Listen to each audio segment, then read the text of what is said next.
अप्रैल, मई, जून। और दोस्तों यही वो 3 महीने हैं जहां पर ग्रहों का सबसे बड़ा महापरिवर्तन होगा और आपके जीवन में भी सबसे बड़ा महापरिवर्तन आएगा इन 3 महीने के अंदर। क्योंकि शनि की ढैया की शुरुआत होगी अप्रैल से, इसके साथ साथ राहु और केतु का भी महापरिवर्तन होगा 18 मई को। के साथ आपके जो राशि के स्वामी है देव गुरु बृहस्पति, उनका भी महापरिवर्तन होगा 15 मई को, और वो 6th हाउस से निकल जाएंगे। यानी कि जो भी बड़े परिवर्तन है वो इन 3 महीने के अंदर ही होने वाले हैं। अब धनु राशि के जीवन पे क्या प्रभाव पड़ेगा इन 3 महीने में, बहुत डिटेल में आपको सब कुछ समझाने वाला हूं, ठीक है। और जो भी प्लैनेट्स परिवर्तन करेंगे इनके बारे में भी आपको समझाऊंगा डिटेल में। बस आप समझिएगा कि ये 3 महीने आपके लिए कैसे हैं, क्या परिवर्तन आपके जीवन में आने वाला है। दोस्तों ये कार्यक्रम जन्म राशि चंद्र राशि पर आधारित है। अगर आप अपनी जन्म कुंडली पे विश्लेषण करवाना चाहते हैं तो नंबर सिर्फ चैनल और वीडियो के डिस्क्रिप्शन में है। चलिए जानते हैं। धनु राशि है दोस्तों आपकी, अप्रैल 2025 का हॉरोस्कोप है आपकी राशि के आधार पे, ठीक है। आपके 4th हाउस में है बुध, राहु, शुक्र, शनि और सूर्य।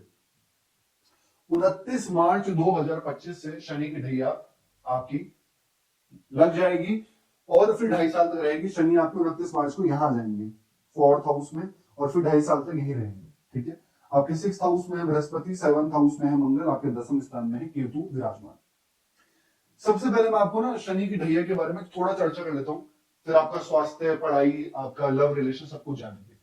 देखिए शनि की ढैया तो शुरू हो रही है 2.5 साल के लिए धनु राशि की, लेकिन हर धनु राशि के मन में एक प्रश्न की शनि की ढैया आ रही है तो क्या ये बहुत ज्यादा खराब करने वाली तो नहीं होगी। देखिए 4th हाउस में सिर्फ आपको थोड़े से टाइम के लिए ध्यान रखना है, अप्रैल, मई, 18 मई से पहले पहले, क्योंकि उस टाइम पर शनि की ढैया के साथ साथ श्रापित दोष भी होगा शनि और राहु का, ठीक है। 18 मई तक आपको ये ध्यान रखना है कि अगर आप किसी प्रॉपर्टी में डील कर रहे हैं, कुछ भी कर रहे हैं, मैं कहूंगा आपको 18 मई तक तो रुक जाइए सिर्फ, क्योंकि शनि के साथ में राहु श्रापित दोष बनाते हैं, ये दोनों साथ में होंगे। इसलिए मैं वीडियो आपके समक्ष लेकर आया हूं कि अगर आप कुछ भी बड़ी चीज डील कर रहे हैं, चाहे वो ट्रेडिंग में हो, कहीं पर भी हो, किसी भी चीज में बहुत बड़ी डील हो, मैं कहूंगा 18 मई तक रुक जाइए। 18 मई के बाद जब राहु आपके 3rd हाउस में प्रवेश करेंगे तो राहु यहां आ जाएंगे आपके, ये आपके लिए बहुत बेस्ट होगा 18 मई के बाद। और शनि की ढैया कुछ नहीं है दोस्तों, ये सिर्फ एक वहम होता है, सिर्फ रिस्पॉन्सिबिलिटी बढ़ाती है, थोड़ा सा काम काज बढ़ाती है, मेहनत करना सिखाती है, मैच्योरिटी लेकर आती है, लेसन आपको देती है, थोड़ा बहुत तनाव जरूर देती है, लेकिन उन चीजों को हमें एक्सेप्ट करना चाहिए हंसी खुशी, क्योंकि समय कभी भी एक जैसा नहीं होता। बलवान सबसे ज्यादा समय ही तो है, हमें उन चीजों को एक्सेप्ट करना है हंसी खुशी। अहंकार में आकर कभी भी किसी को नजरअंदाज नहीं करना चाहिए, कभी किसी को नीचे नहीं समझना चाहिए। क्या पता समय आपको उसके घुटने, आपको घुटने टेकने पर मजबूर कर दे सामने वाले पर। तो इसलिए कभी भी अहंकार करो ही मत, और शनि की ढैया और 7.5 से प्रेम करो, डरो मत।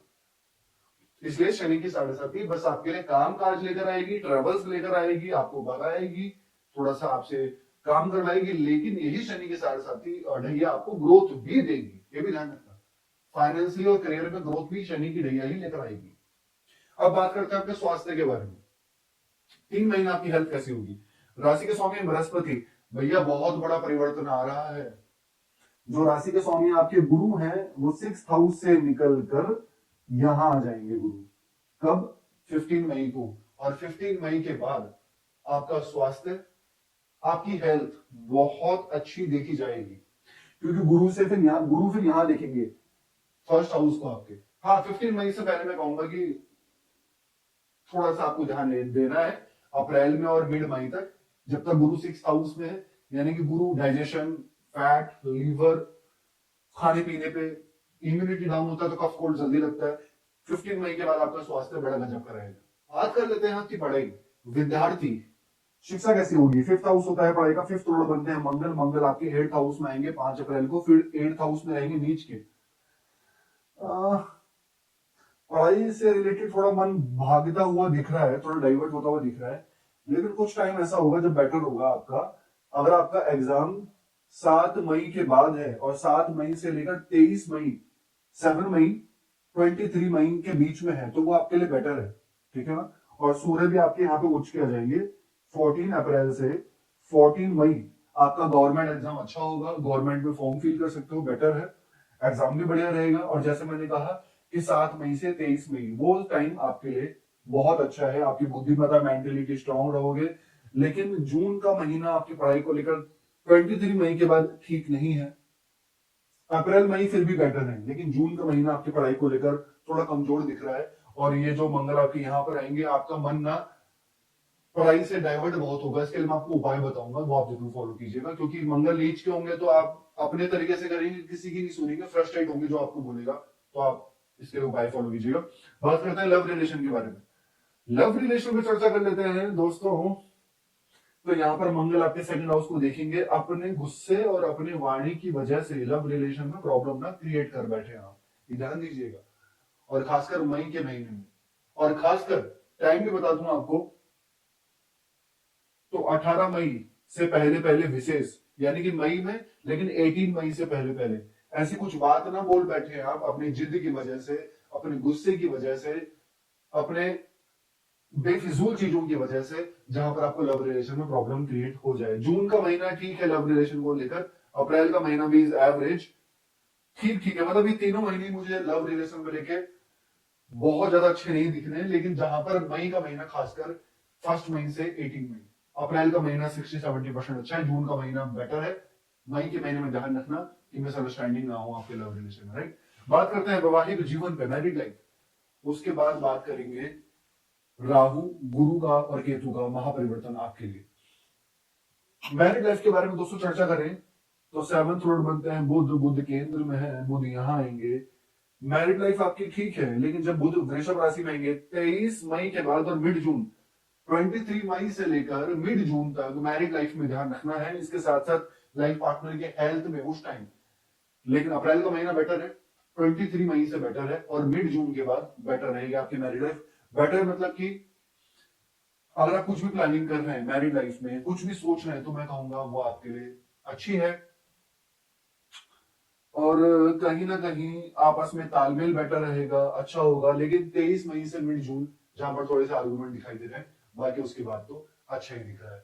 बात करते हैं राहु केतु का परिवर्तन। दोस्तों राहु आपके थर्ड हाउस में आएंगे 18 मई को, और फिर थर्ड हाउस में रहेंगे 1.5 साल। दोस्तों ये राहु का थर्ड हाउस में आना पूरे 18 साल के बाद, ये बहुत तेज बनाएगा आपको, बहुत चतुर क्लेवर बनाएगा आपको, आपके ट्रैवल्स और ट्रैवल्स करवाएगा, आपको बड़ा इंजॉय करवाने वाला रहेगा, धन की प्राप्ति देगा। क्योंकि राहु का थर्ड हाउस में आना बहुत ज्यादा अच्छा माना जाता है। बहुत अच्छे रिजल्ट मिलेंगे आपको राहु के थर्ड हाउस में आने से। आपका ऑनलाइन काम चलेगा, आपके ट्रैवलिंग का काम चलेगा, आपके डिजिटल काम चलेंगे।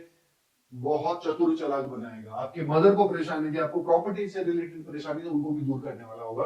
केतु 9th हाउस में आएगा, स्पिरिचुअल ट्रैवल्स देगा, स्पिरिचुअल बनाएगा आपको। लेकिन पिता के साथ में, फादर के साथ थोड़े वैचारिक मतभेद भी देगा, ध्यान रखना। बृहस्पति, सबसे अच्छा परिवर्तन तो बृहस्पति का होगा आपके, जो गुरु आपके यहां जाएंगे, आपको नेम फेम के साथ में फाइनेंशियली प्रॉफिट, बिजनेस को ग्रो करेंगे। क्योंकि गुरु 12 साल बाद आपके 7th हाउस में आएंगे। पार्टनरशिप शुरू कर सकते हैं आप, ये भी बेटर है आपके लिए। और जब गुरु आपके फर्स्ट हाउस को देखेंगे, ज्ञान, मैनेजमेंट, आपकी वाणी, ये सब चीजें बहुत अच्छी हो जाएंगी। बहुत बेटर है गुरु का 7th हाउस में आना आपके लिए, राइट। बात करते हैं भाग्य। भाग्य के स्वामी सूर्य यहां है और सूर्य यहां आएंगे। अप्रैल का महीना आपके भाग्य को लेकर अच्छा है। मई का महीना सूर्य मेष राशि में रहेंगे, ओके। 14 मई। सिर्फ दोस्तों अगर मैं आपको कुछ टाइमलाइन देना चाहूंगा, 15 मई से 15 जून, 15 मई से 15 जून, जहां पर आपको जल्दबाजी नहीं करनी, बस ये टाइम फैक्टर ऐसा है। बाकी 15 मई से पहले आपका भाग्य बहुत अच्छा होगा, कुछ भी कर सकते हैं आप। और 15 जून के बाद भी आप कुछ भी कर सकते हैं। शेयर मार्केट हो, शुभ काम हो, मांगलिक काम हो, नए काम की शुरुआत हो, भाग्य आपका साथ देगा, सपोर्ट करेगा। लेकिन 15 मई से 15 जून सूर्य कमजोर रहेंगे थोड़े, तो थोड़ा हो सकता है कि टाइम लगाए, ये थोड़े ऑब्स्टेकल डाले। वैसे सूर्य को छठे घर में अच्छा खराब नहीं माना जाता, लेकिन फिर भी थोड़ा समय लग सकता है। तो भाग्य मुझे आपके यहाँ पे 90% बहुत अच्छा दिखाई दे रहा है। करियर के बारे में चर्चा करें, बुध आपके 10th हाउस को देख रहे हैं, आपकी कम्युनिकेशन स्किल्स अच्छा बनाएंगे। केतु भी निकल जाएंगे 18 मई के बाद, जो भी परेशानी थी, केतु आपके 18 मई को यहां से निकल जाएंगे, फिर यहां जाएंगे। आपके करियर में ऑब्स्टेकल था, आपको कहीं ना कहीं मतभेद थे करियर से रिलेटेड, कहीं ना कहीं आप परेशान थे, डिटैच्ड हो रहे थे करियर में, डिसैटिस्फैक्शन थी, 18 मई के बाद वो सब चीजें सही हो जाएंगी। और अप्रैल और मई का महीना ऐसा है जहां पर आपको नई नौकरी मिलने की पॉसिबिलिटी है। अगर आप जॉबलेस है तो नौकरी आपको मिल जाएगी। बाकी बुध आपके वृषभ राशि में कब आएंगे? 23 मई। 23 मई से लेकर मिड जून, जहां पर थोड़ा सा आपको तनाव होगा, थोड़े आर्ग्यूमेंट पे ध्यान दीजिएगा, ठीक है, काम का बर्डन रहेगा। लेकिन अप्रैल मई बहुत अच्छा है, 23 मई से पहले, और मिड जून के बाद बहुत अच्छा है। लेकिन आपको नौकरी लगने की पॉसिबिलिटी करियर में बहुत अच्छी है, ऐसा दिखाई दे रहा है। तो करियर को लेकर तो मुझे कोई भी परेशानी यहाँ पे नहीं दिख रही। बिजनेस के बारे में चर्चा करें, बिजनेस को लेकर दोस्तों ये तीनों महीने आपके लिए सर्वश्रेष्ठ हैं। आप कुछ ग्रोथ करेंगे, फाइनेंशियली प्रॉफिट होंगे आपको बिजनेस में, क्योंकि बुद्ध की स्थिति अच्छी है, शुक्र आपके हो चुके हैं। अगर आपका कोई डेली इनकम का काम है तो आपका जरूर चलेगा, राइट। क्या उपाय करने चाहिए आपको? डेली हनुमान चालीसा का पाठ करो। डेली आपको गुरु का बीज मंत्र करना चाहिए, ओम ग्राम ग्रीम ग्रोम स गुरुवे नमः। विष्णु सहस्त्र नाम का पाठ करो। ओम नमः शिवाय का जाप डेली फॉलो करो। कैसे लगे आपको वीडियो? लाइक कीजिएगा, शेयर कीजिएगा, बने रहेगा हमारे साथ। धन्यवाद।